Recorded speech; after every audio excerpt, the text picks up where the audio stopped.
Shalom, Horas, salam sejahtera untuk kita semuanya. Dengan penuh rasa syukur, kita bersama seluruh rakyat Indonesia mengagungkan kebaikan Tuhan atas anugerahnya yang luar biasa, 81 tahun kemerdekaan Republik Indonesia. Perjalanan 81 tahun bangsa ini adalah bukti penyertaan Tuhan yang sungguh nyata. Melalui tema tahun ini, Indonesia berdaulat, adil, dan makmur. Dan sesuai dengan amanat firman Tuhan dalam Mika 6 ayat 8, mengingatkan kita tentang apa yang dikehendakinya. Hai manusia, telah diberitahukan kepadamu apa yang baik, dan apakah yang dituntut Tuhan daripadamu, selain berlaku adil, mencintai kesetiaan, dan hidup dalam kerendahan hati di hadapan Tuhan. Kemerdekaan di usia 81 tahun ini mengajak kita untuk mewujudkan iman tersebut. Kedaulatan, keadilan, dan kemakmuran bangsa hanya dapat terwujud jika kita mau berlaku adil kepada sesama, setia dalam kebenaran, dan tetap rendah hati di hadapan Tuhan.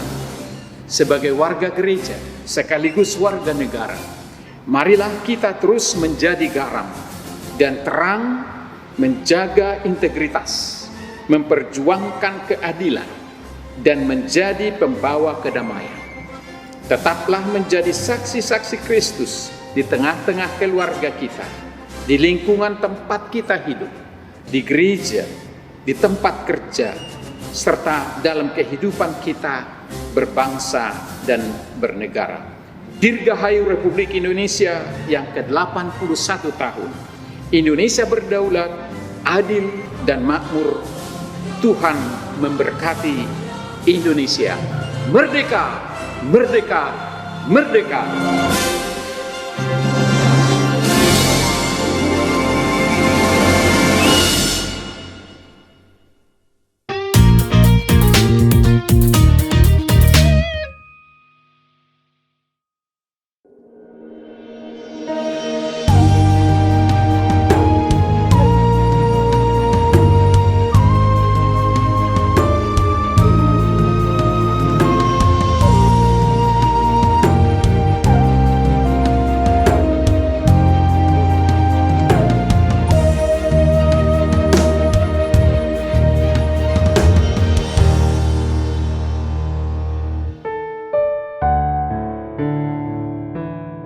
Shalom, saudara-saudaraku, sahabat rohani yang dikasihi Tuhan. Sebelum kita memasuki renungan ini, marilah kita berdoa. Kasih karunia dan damai sejahtera dari Allah Bapa kita dan dari Tuhan Yesus Kristus menyertai kamu. Amin. Firman Tuhan renungan bagi kita pada hari yang indah dan bersejarah ini di negara kita Republik Indonesia, yaitu Senin 17 Agustus 2026, dari Kolose 1 ayat 17. Demikian dikatakan. Ini luar biasa. Ia ada terlebih dahulu dari segala sesuatu, dan segala sesuatu ada di dalam Dia. Sekali lagi, ia ada terlebih dahulu dari segala sesuatu, dan segala sesuatu ada di dalam Dia. Siapakah Dia yang dimaksudkan di sini? Ia adalah Yesus Kristus. Tema yang kita ambil adalah Yesus segala-galanya. Sahabat rohani yang dikasihi Tuhan Yesus Kristus, hari ini hari ulang tahun ke-81 Republik Indonesia. Saat ini menjadi momen spesial bagi kita masyarakat Indonesia untuk berefleksi. Usia 81 tahun bukanlah sekedar angka. Usia ini mencerminkan perjalanan panjang, penuh perjuangan dan harapan baru di era yang semakin maju. Karena itu, kita patut mengucapkan puji dan syukur kepada Tuhan atas anugerah dan penyertaannya dalam perjalanan bangsa kita, negara Republik Indonesia yang kita cintai ini selama 81 tahun merdeka. Dirgahayu Indonesia ke-81, merdeka, merdeka, merdeka.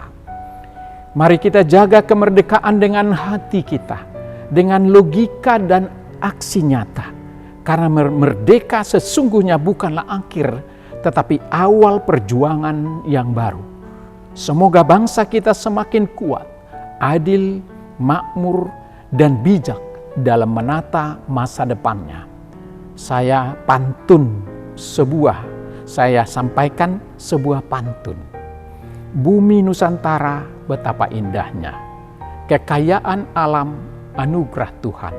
17 Agustus hari kemerdekaan, lanjutkan perjuangan demi kesejahteraan. Sahabat rohani yang dikasihi Tuhan, keinginan untuk bebas dan merdeka merupakan cita-cita semua makhluk ciptaan Tuhan dan menjadi dorongan dasar yang kita miliki dalam menjalani kehidupan ini. Keinginan ini terukir dalam diri kita masing-masing, sehingga semakin mendorong kita untuk mencari, menemukan, mempertahankan, serta memperjuangkan kemerdekaan itu sendiri. Tetapi arti kemerdekaan bagi orang percaya adalah berbeda dari dunia ini. Kemerdekaan sejati bagi kita hanya ada di dalam Kristus Yesus yang telah membebaskan kita dari hukuman dan belenggu dosa, sehingga kita tidak lagi menjadi hamba dosa, melainkan hidup sebagai hamba kebenaran dan anak-anak Allah yang taat pada kasih karunia Tuhan. Sahabat rohani yang dikasihi Tuhan Yesus Kristus, dalam nats kita, jemaat Kolose saat itu sedang dipengaruhi oleh ajaran-ajaran dan filsafat palsu yang mencampur adukan ajaran Kristen dengan mistisisme dan penyembahan kepada malaikat. Rasul Paulus menulis ayat ini untuk meluruskan sekaligus menegur ajaran-ajaran sesat yang sudah merusak iman mereka serta merendahkan posisi Tuhan Yesus. Paulus ingin tunjukkan bahwa Yesus bukan sekedar ciptaan yang mulia dan tinggi, melainkan Allah sendiri yang telah menjadi manusia, sehingga Yesus adalah setara dengan Bapa. Dalam nats kita dikatakan, ia ada terlebih dahulu dari segala sesuatu, dan segala sesuatu ada di dalam Dia. Itu yang ada di teks kita Kolose 1:17. Artinya Yesus itu sudah ada sejak awal, bahkan tidak berawal. Ia sudah ada sebelum segala sesuatu ada, bahkan sebelum alam semesta diciptakan. Dia adalah pusat segala ciptaan. Segala sesuatu diciptakan oleh Dia dan untuk Dia. Dia penopang alam semesta, penguasa yang maha kuasa. Di dalam Dia segala sesuatu tetap bersatu dan berjalan dengan teratur. Dia seperti lem kosmik atau pusat gravitasi yang menopang alam semesta dan kehidupan manusia agar tidak hancur dan jatuh berantakan. Dia jugalah kepala jemaat dan pusat bagi gereja serta kebangkitan kekal. Dia adalah segala-galanya bagi kita orang percaya. Dalam lagu kita mengatakan Yesus segala-galanya mentari hidupku. Sahabat rohani yang dikasihi Tuhan Yesus, apa pesan renungan ini bagi kita? Hari ini kita diingatkan akan kemerdekaan yang sesungguhnya tentang sebuah pengakuan iman bahwa Yesus adalah pusat, sumber dan tujuan hidup umat manusia yang percaya kepadanya. Ini menegaskan bahwa segala aspek kehidupan kita, baik suka maupun duka, sepenuhnya harus kita sandarkan kepada kasih karunia, kuasa dan pimpinan Tuhan. Dalam nyanyian Kidung Jemaat nomor 396 ayat 1-2 dikatakan, Yesus segala-galanya mentari hidupku. Sehari-hari dialah penopang yang teguh. Bila ku susah berkesah, aku pergi kepadanya. Sandaranku, penghiburku, sobatku. Yesus segala-galanya kawanku abadi. Setiap datang padanya, berkatnya diberi. Surya dan hujan berselang, hasil tanaman dan kembang, semuanya karunia sobatku. Segala aspek kehidupan kita, pekerjaan kita, keluarga kita, dan masa depan tidak berjalan secara kebetulan. Di dalam Kristus segala sesuatu memiliki tujuan dan tetap terjaga untuk selamanya. Yesus adalah sumber ketenangan saat kita merasa dunia sekitar kita berantakan atau tidak menentu. Ingatlah bahwa Kristus yang memegang kendali. Dia yang mempersatukan segala sesuatu agar tetap terjaga dengan baik dan tidak hancur berantakan. Karena Ia adalah yang pertama dan yang paling utama, maka Dia layak menjadi pusat dari segala keputusan, prioritas, dan ibadah kita setiap hari. Yesus segala-galanya bagi kita. Selamat berjuang, Tuhan memberkati kita. Sekali lagi, merdeka, mari kita berdoa. Allah Bapa di surga, terima kasih atas sapaan firman-Mu pada kami di hari kemerdekaan ke-81 Republik Indonesia. Kami sadar bahwa kemerdekaan itu adalah berkat luar biasa dari Tuhan, sehingga kami menerimanya dan hidup di dalamnya. Sekaligus juga menjadi tanggung jawab kami untuk mengisinya dengan perbuatan-perbuatan yang sesuai dengan kehendak-Mu.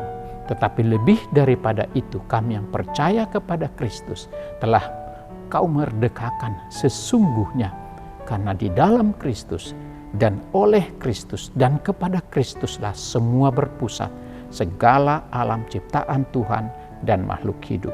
Kepadamulah kami berlindung, kepadamulah kami bersama-sama dengan keluarga kami mendapat ketenangan. Oleh karena itu, hadirlah dalam kehidupan kami setiap saat, agar kami bisa hidup tenang dalam menjalani kehidupan di dunia ini, di tengah-tengah banyaknya persoalan dan ketakutan yang mencekam. Oleh karena itu, kuatkan iman kami, agar kami teguh berlindung pada Tuhan.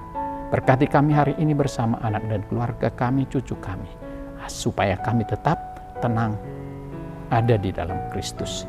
Dalam nama Tuhan Yesus kami berdoa dan mengucap syukur. Amin.